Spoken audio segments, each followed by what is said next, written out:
men and women who are long-time serving U.S. Senator.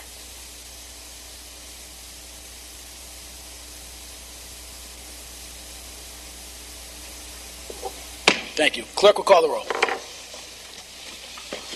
Councilor Anderson. Yeah. Bucci. Yeah. Christensen. Here. Condon. Here. DePietro. Here. Furlong. Kinnan. Here. Lucy. Here. Matheson. Here. Nestor. Spatafora. Here. Good evening, everybody. Welcome back. I hope everybody had a restful and enjoyable summer. I also want to, brief moment, introduce a welcome to the council. Councilor John Matheson, who took over for Councilor at Large Paul Anderson. He is now officially the new Councilor at Large for the City of Malden, so congratulations, Mr. John Matheson. You're welcome. First order of business.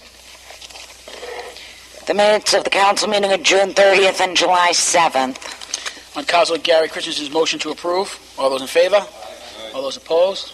Items are approved. Next order of business. Give me a second to practice. Come on.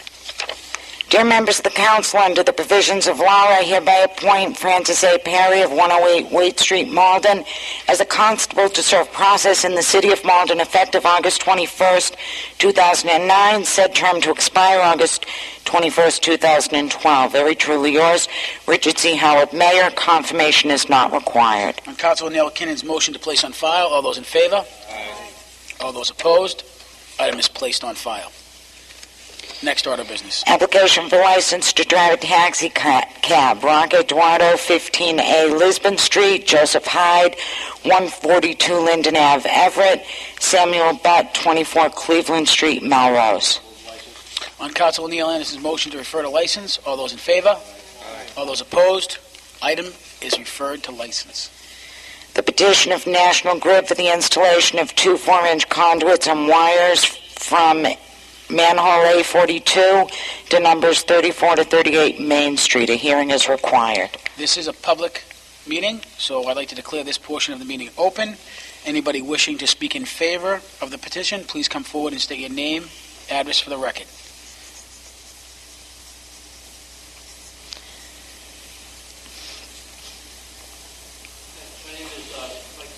Hold on 1 second, sir. Let me just turn the mic on for you. There you go, sir. My name is Mike Benitez. I'm from National Grid. The customer... Okay. Any questions by the councilor? Councilor Christensen? Is this you, Councilor Christensen? Yes. Any questions? None? Okay, we have no questions from the council. Any other questions from any of the members? Okay. Anybody else wishing to speak in favor of this petition, please come forward and state your name and address for the record.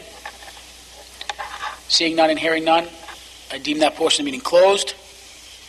Anybody wishing to speak in opposition, please come forward and state your name and address for the record.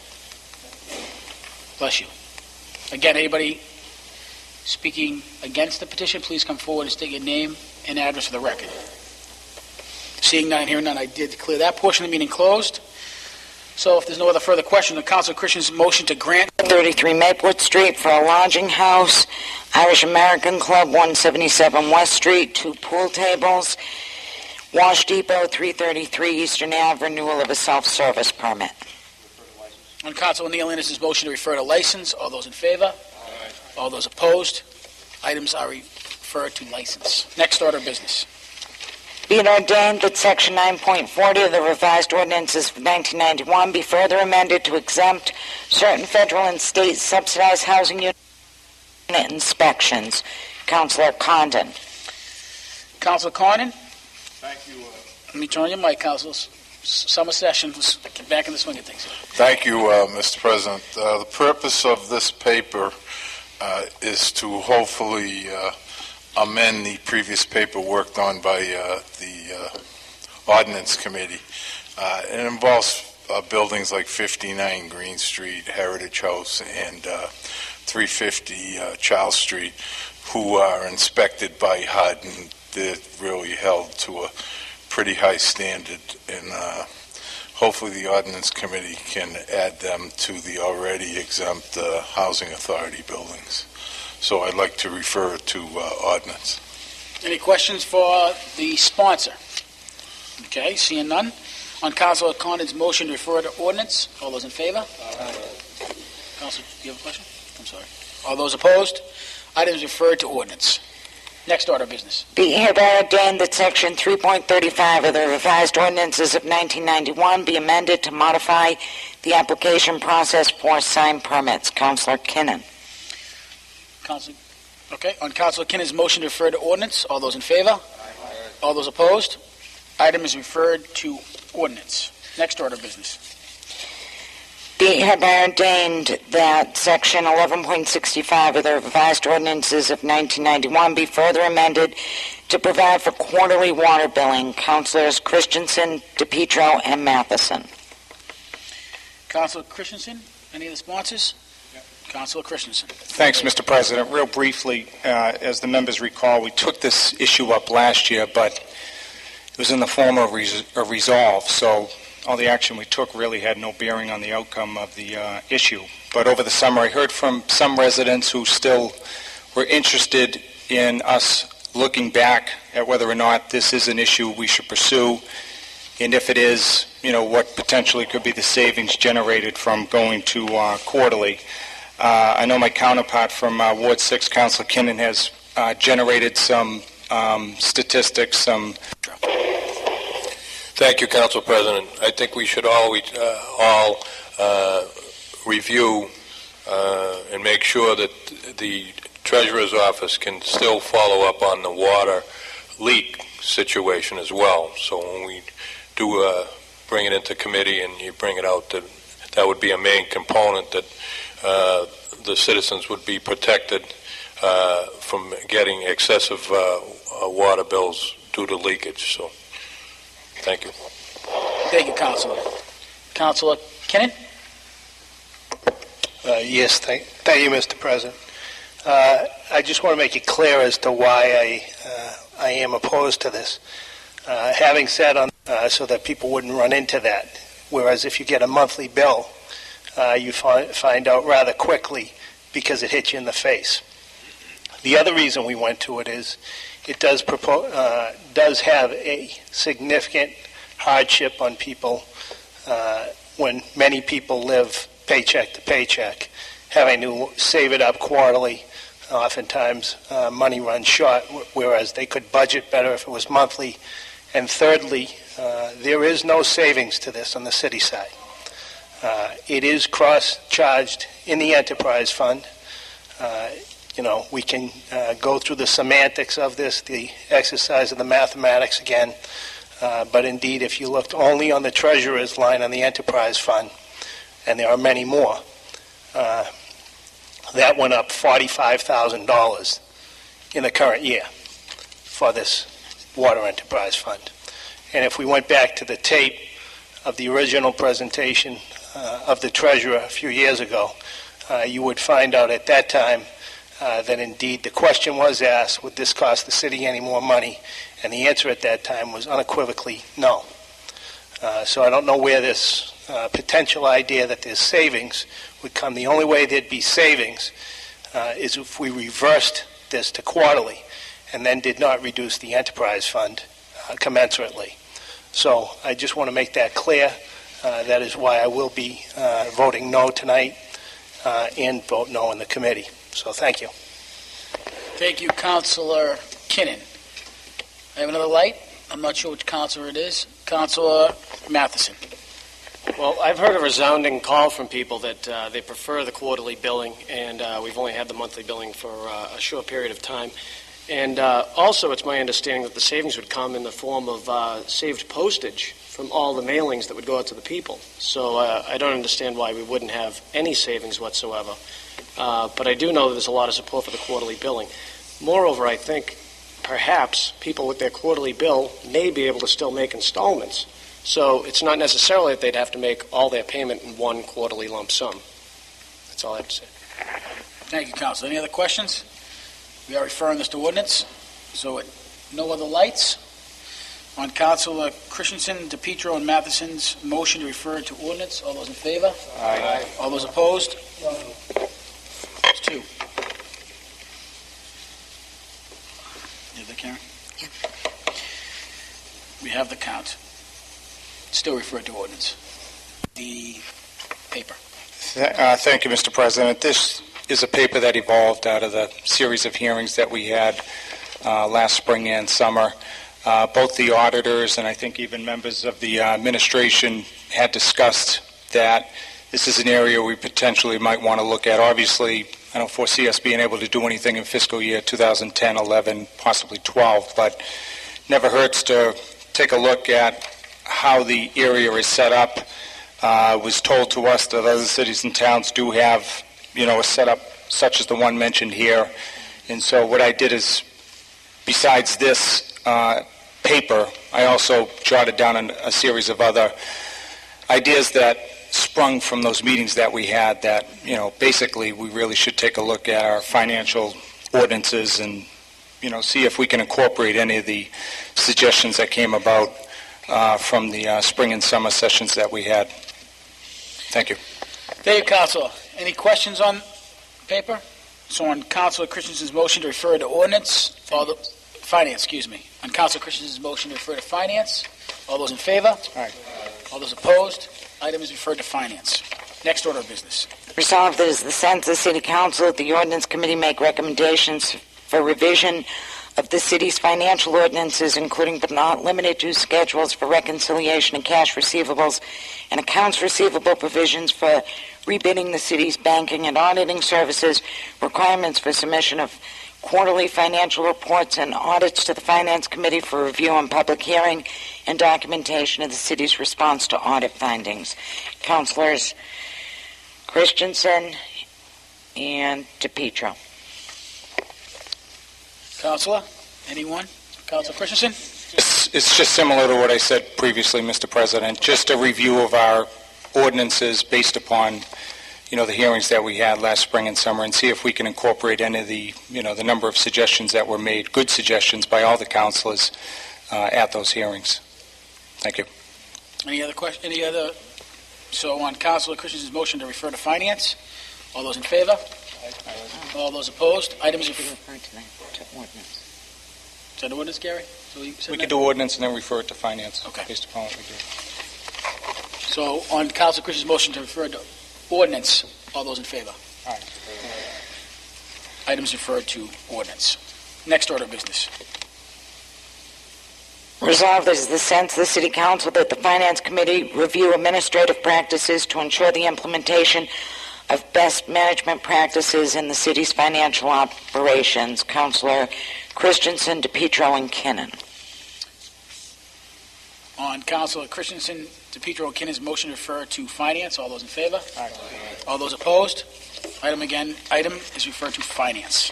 Next order of business. Resolved that it is the sense of the City Council that the Traffic Commission designate the common driveway shared by numbers 407, 503, and 509 Fellsway East as a medical right-of-way. Councilor DePietro. Councilor DePietro for the paper. Thank you, Council President.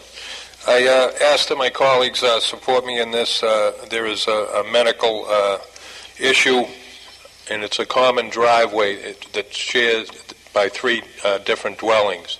And the person that is in ill health and may require numerous transportations to the hospital at any time. So it's the right-of-way or the common driveway would have to be left open at all times to allow the ambulance access, because you can't access the house from the front.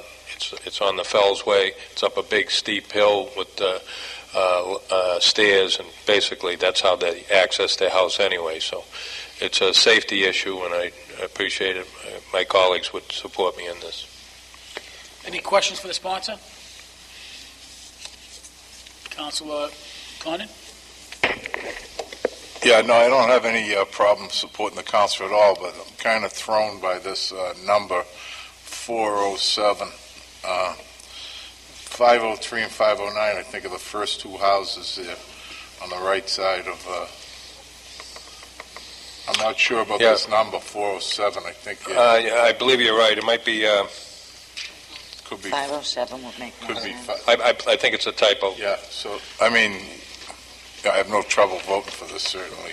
Thank But you. I think we should probably correct that 407. Yes, we will. I'll get with the city clerk and we'll do the research on that. Thank you, Council, for bringing that to my attention.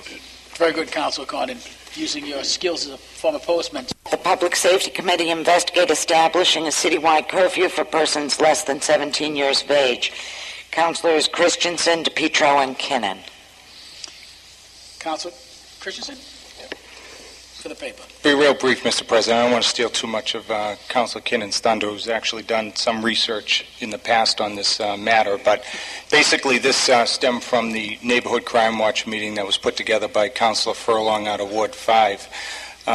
Some of the residents there either emailed or had raised the idea, and I had read over the summer that other cities and towns seemed to be successfully running an ordinance in this area, so I thought it'd be worth us at least, Mr. President. Thank you, Councilor. Councilor Kinnon?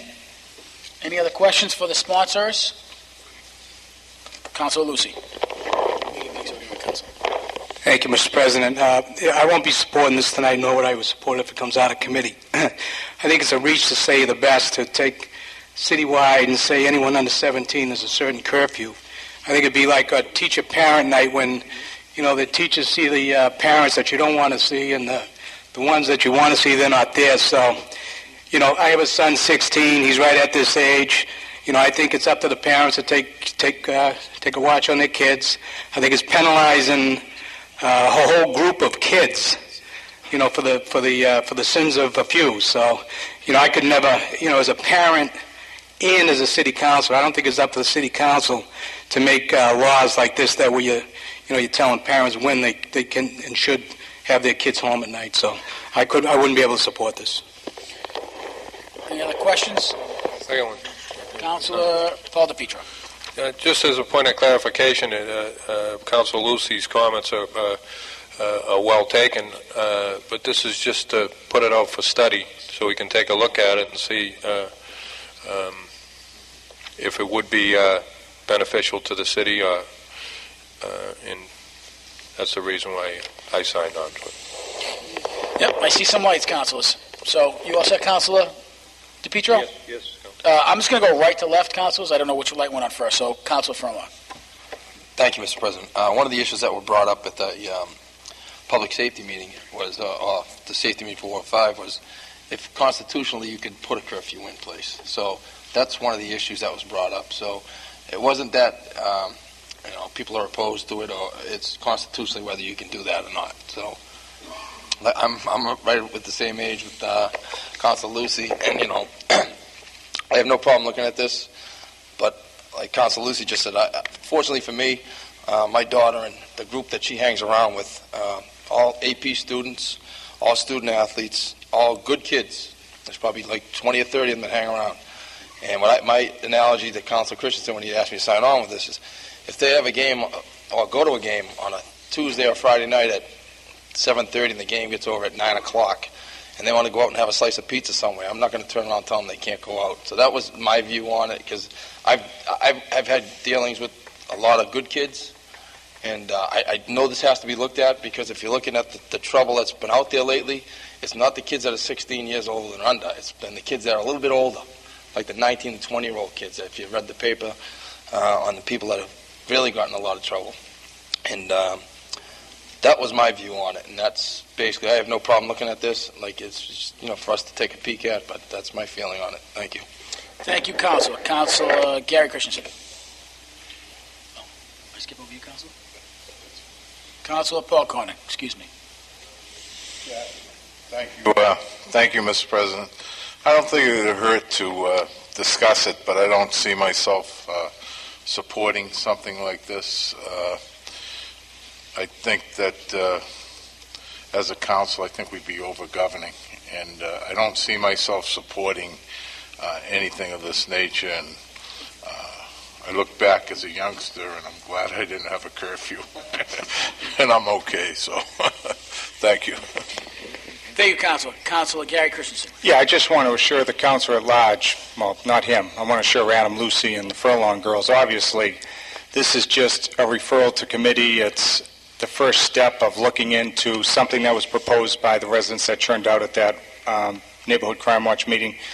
If anything were to materialize, I envision us getting together with the public to see if it's something that they would endorse. So, I mean, it's a long way off, but I think it's worth at least looking into when you have both the residents, inquiring about it, and Mayor Howard from the administration actually asking the council personally, to do a little research and see if the ordinances around the state or the country have become better in handling, what we're trying to go after versus, the good kids like, were indicated in some of the previous remarks. So, long way off. Obviously, a lot of work would have to be put into it, and, I just want to assure everyone here there would be much discussion on this that would include the public, as well as the committees. Thank you.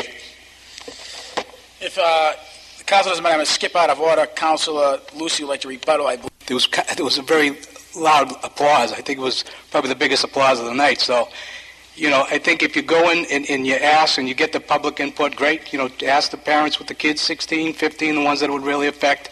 The 12s and 13s, they don't usually get a long leash anyways. I just know, but I know that for me personally, for the city to tell me that, I have to have my son home at 16 or, that they can tell any family that they have to do that, I think it's a reach. So, we can talk about it, that's fine. But like I say, the biggest reaction that night, I think, was that issue. And, if you had the applause meter, I think when they mentioned that it wasn't the right to do, I think, if I remember right, it got quite a large clap. Yeah. Thank you. Thank you, Councilor Lucy. Councilor Neil Kinnan.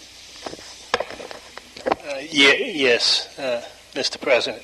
Thank you. I probably am the longest person on this issue. Not at the age of 17. I think I've talked to John about it. Certainly talked to Councilor Nesta, Christensen, and Spatafora quite some time ago about it. Couldn't get a co-sponsor at that time. And I understand why. But I also understand 16 may not be the right age, but is 10, is 12, is 13. There may be some middle ground here. I heard something was floated about 9 p.m. at that meeting. I'd have been clapping too for the side that you're on, Councilor Lucy. But is 2 a.m.? Should a 12-year-old be out at 2 a.m.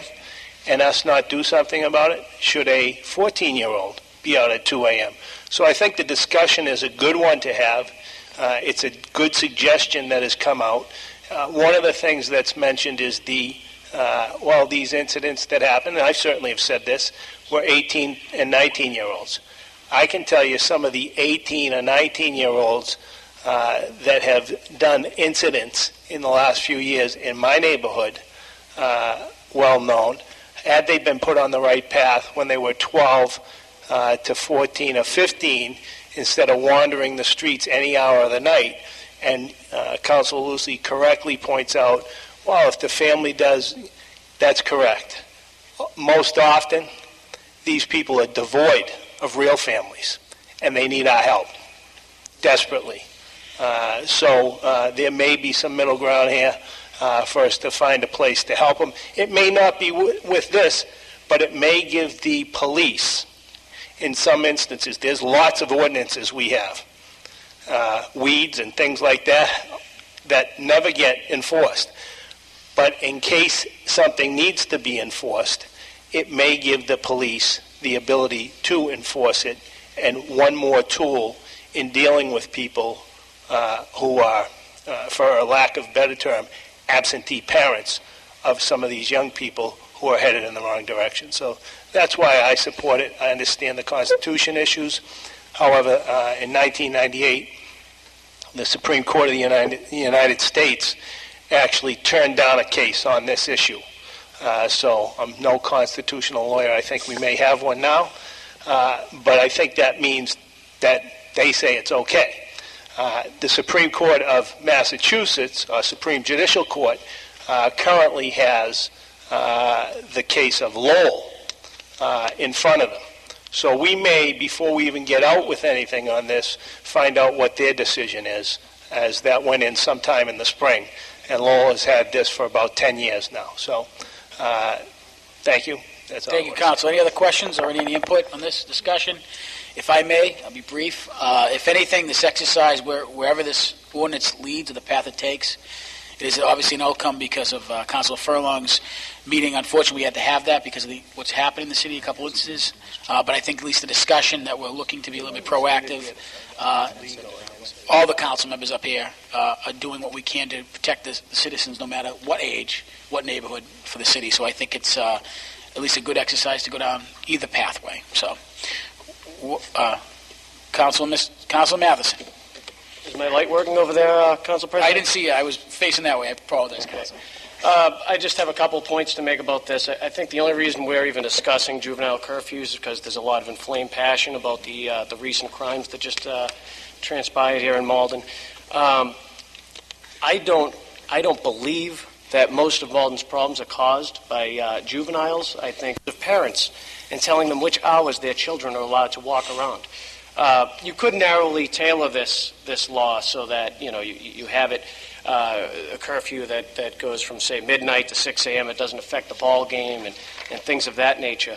But at the same time, this is a commonly litigated ordinance, and the city could find itself in some litigation. I wouldn't want to see Malden on the wrong side of it. The Supreme Court, a divided court, did not hear this issue, and since then, there's been a large disparity among all the different courts, the district courts, the circuit courts. It's eventually going to get heard, and I think that we have to tread very carefully. I wouldn't support an ordinance of this type unless I heard a real chorus of support from the city, and with all due respect to the mayor, he's just one resident. But that being said, I will support. I don't want to take anything off the table. This is just a discussion on the pros and cons of such an ordinance, so I'll vote in favor of that. That's all I have. Thank you, Councilor. Apologize again for not seeing a light. Any other questions before we... Any other councilors? Okay, hearing none and seeing none, we're going to refer that on Councilor Christian's motion to refer to public safety. All in favor? Aye. All opposed? One no. Madam Clerk? Next order of business. Resolved is the sense of the City Council that the city support legislation to authorize red light photo enforcement. Councilors Christensen, Furlong, Bucci, DePietro, Nesser, and Kinnon. Once again, Councilor John Furlong. Thank you, Mr. President. This is probably the third time that this is right out in front of the MBTA station. What this red light theory is, it takes pictures of license plates of people that violate or run red lights or traffic violations. There was a case, I guess Lowell, correct me if I'm wrong, Councilor Christian, Lowell has this now, or they instituted this, and it was challenged, I think, in court about being able to photograph someone's license plate. I don't know what the issue was, but from what we were told by the chief of police, the test they did on one day, or the survey they did in one day out at that traffic light, 200 people in one day, 200 people ran that red light. It says right in front of you, no turn on red. 200 people ran the light in one day on a study. Now, what that means to the city of Malden, we had talked about this before, the cost was very minimal to put these lights in for the benefit that the city would receive from this if we were able to prosecute the people that have the traffic violations. It could run. We were told that we could possibly get up to $1 million in revenue out of this, being able to write tickets on these people that are violation, the traffic stops or the red lights or whatever you want to call it, in order for us. And I'm pretty sure that it could go back into the general fund. I'm not 100% on that, but it's a mechanism where, case in point, and I hate to bring this up, but I'm going to have to bring it up. Everybody watched the news. It happened in Brookline. A woman was dragged into a car or a truck. The lights were there. The camera was there for the purpose of catching people running red lights. What they did catch was two rapists that took this girl into their car and took her to an undisclosed area and raped this woman. They were able to prosecute or arrest I shouldn't say prosecute. They were able to arrest the two people that committed this crime, this violent crime, not just a crime, the violent crime. So I think there's a benefit for the city for us to go out there. 'Cause, just by going through it, and, I'm swan song here, right? You got 4 months to go, whatever it is, but you have a chance here for next year or coming years when you sit back there in finance to be able to have this maybe pot of money. So you're not looking at sitting there and saying, okay, we got to cut, each department has to cut 10% or 5% out of their budget this year. So I would just ask that people really look at this. I'll bring the chief back in again to go through the whole scenario again on how this could work. And from my point of view, I think it would be a great asset, especially around the areas where we just talked about. I mean, we had hot points at that Crime Watch meeting, and it shows you where the hot points are. And if it wasn't for Councilor Kinnon and his crew, look at it, because for the cost to install this was pretty minimal compared to what the gains of the city would be. Thank you. Thank you, Councilor. Any other councilors like to speak in favor of this? Councilor Judy Bucci. Thank you, Mr. President. I remember when I read the list of activities tonight, of all of them, and I know that some of them have some importance as well that have been spoken to tonight. I thought this one really stood out for me. It resonated the importance of the fact that it isn't, as John points out, an important issue about the funding mechanism, but again, it's looking across the city and trying to identify areas where we can, again, try to make it as safe as possible for our residents and for those folks who travel through the city. I know that we're all familiar with spots of the heavy traffic areas. I think that it's another important measure that we're taking in line of trying to maintain that safety measure for the residents. We're all looking forward to working with creative thoughts, addressing tight budgetary difficulties, but this is when we really need to look at products that ultimately can pay for themselves and that yield larger results for us as we try to make this a safer environment for us to raise our families. So I certainly do hope that we can get the sponsorship, we can get the information. I don't know the history that Councilor Furlong is speaking to, but I'm very interested in it getting to committee and doing that analysis and then looking at the projected cost. I think there's going to be a lot of residents that are afraid that Big Brother is watching, and that's something that no one's mentioned here, but it's worth talking to people about before we start sticking cameras in the traffic lights. I'm tickled by the idea that it's going to pay for itself. I think that's fantastic. But, I just think this is something where you do have to, really mesh this out and discuss it with people before you start implementing these cameras. I was immediately reminded, as Mr. Furlong brings up, of the Brookline case. It does have a public safety aspect above and beyond catching people running red lights. I just think that there's a privacy concern that can't be completely neglected here, and I would support sending it to committee to, hash this out further. Thank you, Council. Any other Councilor Paul Condon? Thank you, Mr. President. I don't exactly remember it being a minimal cost, and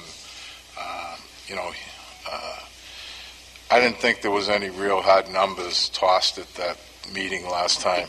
I think in order to support this, at the very least, it would have to be a break-even proposition or close to it. Because, if we have to, I don't know where we would come up with the funding to do this, and I think we'd have to have the police department in here and do some research on it. It's got potential. If we got people running red lights, I'm not concerned that if they get caught on camera, they should get caught somehow. But you really have to look at it, how much we have to put out and what the return is, the public safety aspect of it. But like anything else, it's certainly worth talking about. So thank you. I'll send it to committee. Thank you, Councilor Condon. Councilor Neil Kinnon? I would agree with Councilor Condon here. I would say that if this is indeed what the camera people claim it to be, then you should be able to bid it out in such a way as they put it in for free, and essentially attach a certain amount of your future ticket receipts. If it's going to generate anywhere near the type of money that Councilor Furlong says that it will, nobody in the business wouldn't be willing to put the cameras out. And the technology, I don't know when it was last talked about, wasn't while I was here, but the technology has gotten better, and the price has come way down on these cameras. So I think it's probably very doable. I'm more inclined to believe, because I come across here every day, I think if you put one right there, you're generating probably $100,000 a year. So thank you, Mr. President. Thank you, Councilor Kinnon. Councilor Furlong. Thank you. I'm a little bit younger than Councilor Cornyn, so I do remember the conversation. And it was kind of basically what Councilor Kinnon was alluding to. But my intention was to have the chief back in here. And obviously it's important enough that I think that if it's going to help us financially, that everybody on the council should attend the meeting so you can have input and hear it for yourself. And that way we're not coming out in committee and having to explain it. So the sooner the better, I think, if we can do this. Like you said, Councilor Kinnon, that the technology has changed. But I do remember the number being close to $1 million in tickets being generated. I do remember that number as a fact. So thank you. Thank you, Councilor. And before I refer it to committee, I just want to put my input. I think the revenue is definitely an important source. I understand the Big Brother issue, but I read an article not too long ago where one of the biggest uses they've been using as far as in California is for Amber Alerts. When literally there's a missing child, they have the ability to turn these cameras on remotely and track, unfortunately, somebody abducting a child. So I think the byproduct, public safety, I think is something that really, it weighs just as much as the revenue source. So unfortunately, it's the world we live in, but I think the byproduct here is definitely something we have to look into as well. So with that being said, on Councilor Christensen's motion to refer to public safety, all those in favor? Aye. All those opposed? Item is referred to public safety. Next order of business. Resolved as the sense the City Council that the city reestablish a real estate tax voucher program for senior citizen volunteers as described in Section 4.11.1 of City Ordinance. Councilors Christensen, DePietro, Nestor, Kinnon, and Matheson. Increase the abatement cap, and we are continuing along in fiscal difficulties now, next year, the year after. Perhaps this is a program we should revisit and try and utilize to help us get through the next several years. Again, simply looking to refer it to committee to determine whether or not it is a possibility for us. Thank you. Thank you. Councilor Matheson? Section 4.11.1, I believe it's when senior citizens volunteer and help out around the city, and they get a real estate tax abatement as a result of that. Yeah. I think it's a fantastic idea. I think it's beneficial to the city, and if it can help make life a little more affordable for seniors, I don't know why we suspended such an ordinance, but I fully support it. Any other questions on the sponsor? Any questions on the paper? With that being said, on Councilor Christensen's motion to refer to Finance, Councilor? Councilor Christensen's motion to refer to Finance. All those in favor? Aye. Aye. All those opposed? Item is referred to Finance. Next order of business. Resolved that it is the sense of City Council that the City of Malden convey to the state legislature its support for House 3515, an act to improve recycling rates in the Commonwealth. Councilors Christensen, DePietro, and Nestor.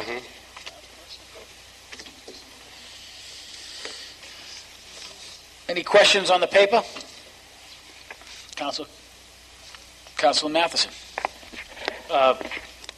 Improve the recycling rates. Who are the sponsors of this? DePietro, Christensen. Could you maybe enlighten us a little bit? Sure. Councilor Christensen, you want to give us a little information, please? Yeah, Mr. President, we had received some councils have strong feelings on it. If you think it's something we should do today, we could do it tonight. But it is something that he asked us, if we would join him. So I thought it was, worth us at least considering it and letting him know one way or the other whether or not we join him in the effort. Any further information you need, Mr. Matheson? Okay. Councilor Kinnon. Yeah, I just want clarification. This is about water bottles like this. and putting a bottle bill on them? Is that what we're talking about doing? Okay. Thank you. It looks like we're going to refer councilors to ordinance to discuss in a little more detail. So, all those in favor? Aye. All those opposed? Item is referred to finance. The docket is clear. Moving on to personal. I can't say it now, Council? Okay. The docket is clear. Moving on to personal privilege. We will start the left, my left. Councilor Kinnon. You all set? I think. Oh, it's still on from the previous. Okay. Councilors? Councilor Christensen, personal privilege?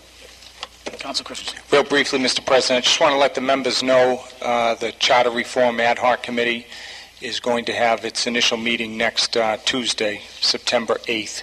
And we're just going to meet briefly, to discuss the ground rules, what it is we want to accomplish, and then continue the work from there, Mr. President. The times to be determined, depending on Councilor Condon's schedule.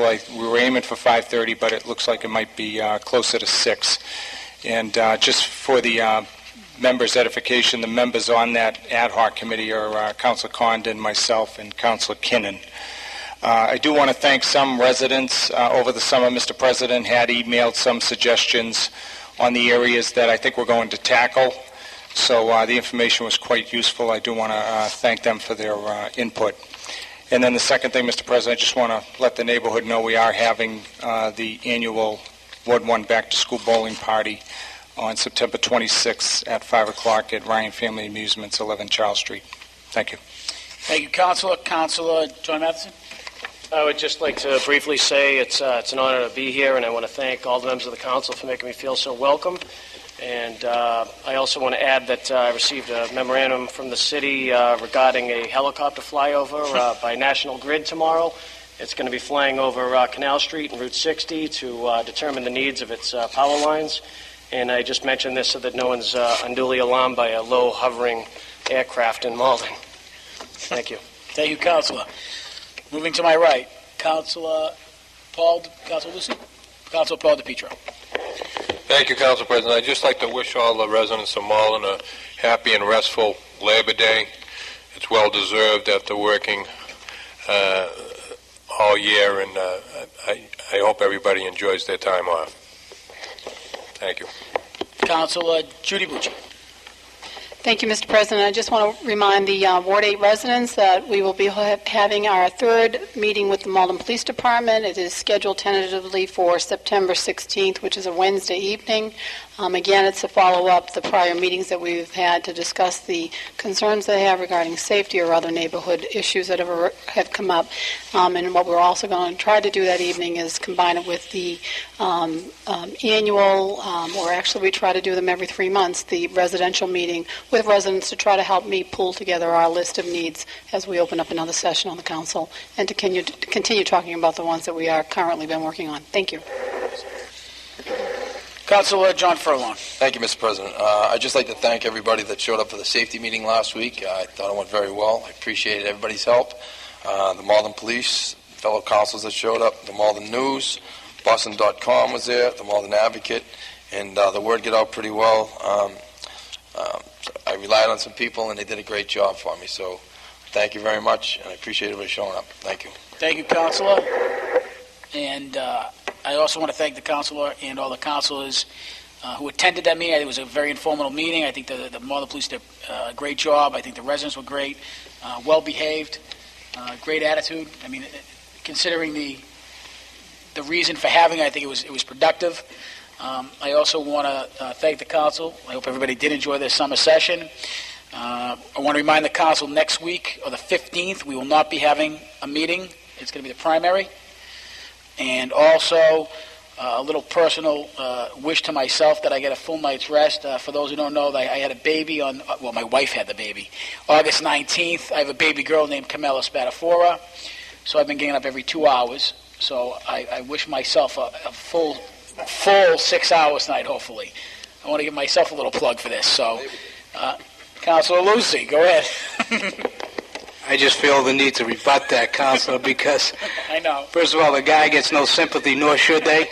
The wife is number one, and my sympathy goes out to Mariano because he now is a sister and he doesn't get all the attention. That's true. So I want to give a shout out to my wife and my new baby girl, Camilla Spadafora. That is it. The docket is cleared on Councilor Christensen's motion to adjourn. All those in favor? Aye. All those opposed? Meeting is adjourned.